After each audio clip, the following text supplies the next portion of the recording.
Hello विद्यार्थी मित्रों, केम छो बधा? मजामां ने? New vision school online class में तमारुं स्वागत है। तो गया विडियो में आपणे शुं जोयुं? GK power.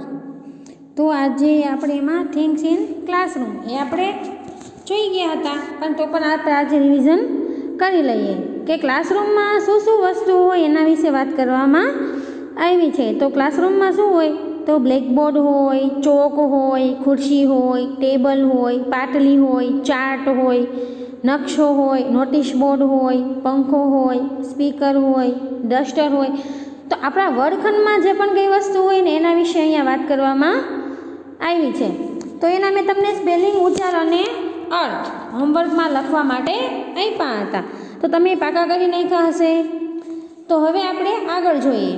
શું કહે છે આપણને કે નીચેનામાંથી તમારા વર્ગખંડમાં જે વસ્તુઓ હોય તેની બાજુના બોક્સમાં રાઈટની નિશાની કરો। નીચે આપણને કેટલા બધા ચિત્ર આપેલા છે, તો એમાંથી આપણે આપણા વર્ગખંડમાં શું શું વસ્તુઓ હોય એ વસ્તુ પાસે આપણે સાચું કરવાનું છે। તો પહેલાં આપણે જોઈ લઈએ કે શું શું વસ્તુઓ છે। તો પહેલાં શું છે તો કે નકશો છે, પછી કબાટ છે, પછી બેસવા માટેનું સ્ટેન્ડ છે, અરીસો છે, પછી આ શું છે ચોક, કાતર, પછી blackboard, duster, telephone, table, pen, ખુરશી, પછી આ શું છે સોફા, પછી કુંજો, બેન્ચ, પંખો, ઘડિયાળ, ચાર્ટ, સ્પીકર અને બારી। તો આપણને અહીંયા ઘણી બધી વસ્તુઓ આપેલી છે। તો હવે આપણે જોવાનું કે કઈ વસ્તુ આપણા વર્ગખંડમાં હોય એ।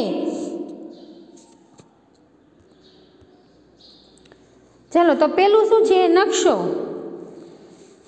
પેલું શું છે તો કે નકશો। તો આપણા વર્ગખંડમાં નકશો હોય ને, તો ત્યાં સાચાની નિશાની કરવાની, બાજુમાં બોક્સ છે ત્યાં આપણે સાચું એમ કરવાનું। હવે બીજું છે તો કે કબાટ છે। તો કબાટ હોય વર્ગખંડમાં? કબાટ વર્ગખંડમાં હોય નહીં, તો આપણે ત્યાં કંઈ નહીં કરવાનું। પછી બાજુમાં શું છે તો કે બેસવાનું સ્ટેન્ડ છે, એ પણ ન હોય વર્ગખંડમાં। શું હોય બેસવા માટેની વ્યવસ્થા વર્ગખંડમાં? તો કે બેન્ચ હોય અને ટીચર માટે ખુરશી હોય। હવે આ છે અરીસો। તો વર્ગખંડમાં અરીસો હોય કે નહીં? તો કે ન હોય। પછી આવે છે ચોક। તો હોય કે નહીં વર્ગખંડમાં ચોક? યસ, તો ત્યાં સાચાની નિશાની કરવાની। પછી છે કાતર। કાતર હોય તો કે ન હોય? તો ત્યાં કંઈ કરવાનું નહીં। પછી છે બોર્ડ, બ્લેકબોર્ડ અથવા તો વ્હાઇટ બોર્ડ। તો એ પણ હોય આપણા વર્ગખંડમાં, તો ત્યાં સાચાની નિશાની કરવાની। પછી શું છે? ડસ્ટર। ડસ્ટર હોય ને વર્ગખંડમાં, આપણે બ્લેકબોર્ડ ભૂંસવા માટે શેનો ઉપયોગ કરીએ? ડસ્ટરનો। તો ડસ્ટર પાસે સાચાની નિશાની કરવાની। પછી છે ટેલિફોન। ટેલિફોનનું આપણે કાંઈ કામ હોય નહીં, વર્ગખંડમાં ફોન હોય આપણી પાસે? ન હોય, તો ત્યાં કંઈ નહીં કરવાનું। પછી આવે છે ટેબલ। તો વર્ગખંડમાં ટેબલ તો હોય, તો રાઈટ। પછી પેન। પેન તો હોય ને, પેન તો બધા પાસે હોય, ઘણી બધી પેન હોય, તો રાઈટ। પછી શું છે? ચેર, ખુરશી। તો ખુરશી હોય ને વર્ગખંડમાં, તો ત્યાં રાઈટ કરો।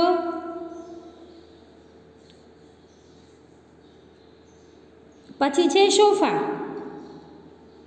તો વર્ગખંડમાં સોફા હોય નહીં, ત્યાં કંઈ નહીં કરવાનું। પછી છે પોટ। પોટ હોય ન હોય, તો ત્યાં પણ કંઈ નહીં કરવાનું। પછી શું દેખાય છે તો કે બેન્ચ। બેન્ચ એટલે પાટલી, આપણું બેસવાનું। બેન્ચ તો હોય, વર્ગખંડમાં બેન્ચ ન હોય તો શું કરીએ આપણે? ક્યાં બેસી? નીચે। તો બેન્ચ છે ત્યાં રાઈટ કરો। પછી પંખો। તો પંખો પણ હોય, પંખો ન હોય તો રહી જ ન શકી નહીં ગરમીમાં। પછી ઘડિયાળ। તો ઘડિયાળ પણ હોય। પછી છે ચાર્ટ, તો ચાર્ટ પણ હોય ને વર્ગખંડમાં, તો ત્યાં રાઈટ કરો. ત્યાર પછી છે સ્પીકર, તો સ્પીકર પણ હોય વર્ગખંડમાં, તો ત્યાં રાઈટ કરો. અને પછી છે બારી, તો બારી પણ હોય તો ત્યાં રાઈટ કરો.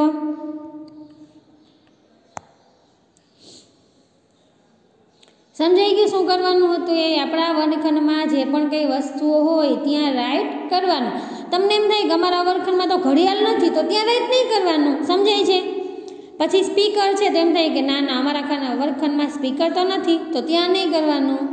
પછી ઉપર કબાટ આપ્યો છે, તો કદાચ કોઈના વર્ગખંડમાં કબાટ હોઈ શકે, તો ત્યાં રાઈટ કરી નાખવાનું. આપણા ક્લાસરૂમમાં આપણને ખબર હોવી જોઈએ કે મારો વર્ગખંડ છે તેમાં કઈ કઈ વસ્તુઓ છે અને કઈ નથી. જે ન હોય ત્યાં કંઈ નહીં કરવાનું. જે પણ વસ્તુ આપણા વર્ગખંડમાં હોય ત્યાં શું કરવાનું? રાઈટ. હવે આપણને શું કહે છે કે બોક્સમાં આપેલા સ્પેલિંગની મદદથી તેની નીચેના સ્પેલિંગ પૂરા કરો. કે નીચે આપણને અમુક સ્પેલિંગ આપેલા છે, તો જોઈએ કોના કોના સ્પેલિંગ છે. તો પહેલો સ્પેલિંગ છે બેન્ચ, BENCH. બેન્ચ એટલે શું થાય? પાટિયું. પછી છે સ્પીકર, SPEAKER. સ્પીકર એટલે સ્પીકર. પછી શેનો સ્પેલિંગ છે? Blackboard, BLACKBOARD. બ્લેકબોર્ડ એટલે કાળું પાટિયું. ત્યાર પછીનો શબ્દ છે ટેબલ, TABLE. ટેબલ એટલે શું થાય? ટેબલ. ત્યાર પછીનો શબ્દ શું છે? તો કે ચાર્ટ, CHART. ચાર્ટ એટલે ચાર્ટ. પછીનો સ્પેલિંગ છે ચેર, CHAIR. ચેર, ચેર એટલે ખુરશી. ચલો નીચે આપણે શબ્દાર્થ જોઈએ. તો શું છે? તો કે બી કર્યો છે, પછી બે ખાલી જગ્યા, પછી CK, પછી વળી પાછો બી, પછી વળી બે ખાલી જગ્યા, પછી RD. તો કોનો સ્પેલિંગ હોય? બી ઉપરથી બ્લેકબોર્ડ. જો આપણે ઉપર ત્રીજો શબ્દ છે, જો અહીંયા ત્રીજો શબ્દ છે બ્લેકબોર્ડ. તો નીચે ખાલી જગ્યા છે એમાં લખી નાખવાનું BLACKBOARD. બ્લેકબોર્ડ. તેમાં બી તો આપણને આપેલો છે, તો L અને A લખવાનો. CK આપેલું છે, વળી બોર્ડનો બી આપેલો છે, તો શું લખવાનું? OA. પહેલી ખાલી જગ્યામાં L, બીજી ખાલી જગ્યામાં A, ત્રીજી ખાલી જગ્યામાં O અને ચોથી ખાલી જગ્યામાં A.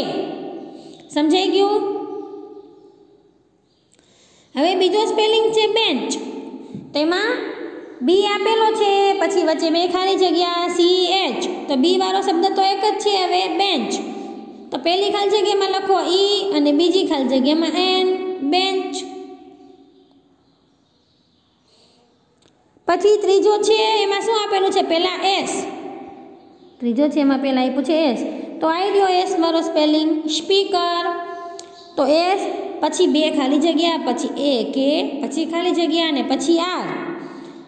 તો આપણે લખવાનું S પછીની ખાલી જગ્યામાં P, પછી E, પછી ત્રીજી ખાલી જગ્યામાં પાછો E, સ્પીકર.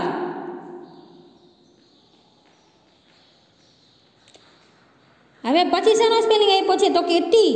તો ટી છે, તો ટી વાળો સ્પેલિંગ ક્યાં છે? અહીં રહ્યો. ટેબલનો સ્પેલિંગ છે, તો ટી આપેલો છે, તો બાજુમાં શું લખવાનું? A. પછી બી આપેલો છે, તો શું લખવાનું? L. TABLE. ટેબલ. હવે પછીના શબ્દમાં શું આપ્યું છે? તો કે સી. તો સી વાળો તો બે શબ્દ છે, ઉપર જુઓ ચાર્ટ અને ચેર. તો વચ્ચે બે ખાલી જગ્યા છે અને પાછળ શું છે? તો કે અહીંયા R આપેલો છે.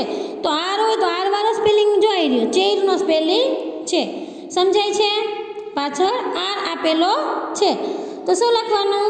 ચેર. તો સી આપેલો છે, પછી H, પછી AIR.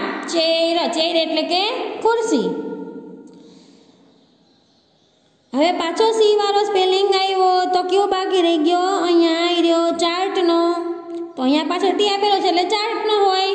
તો સી, પછી H, પછી A, પછી R અને પછી T. ચાર્ટ એટલે ચાર્ટ. સમજાઈ ગયું બધાને?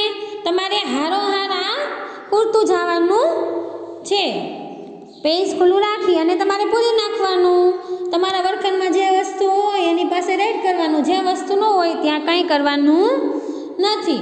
તો ખ્યાલ આવી ગયો બધાને?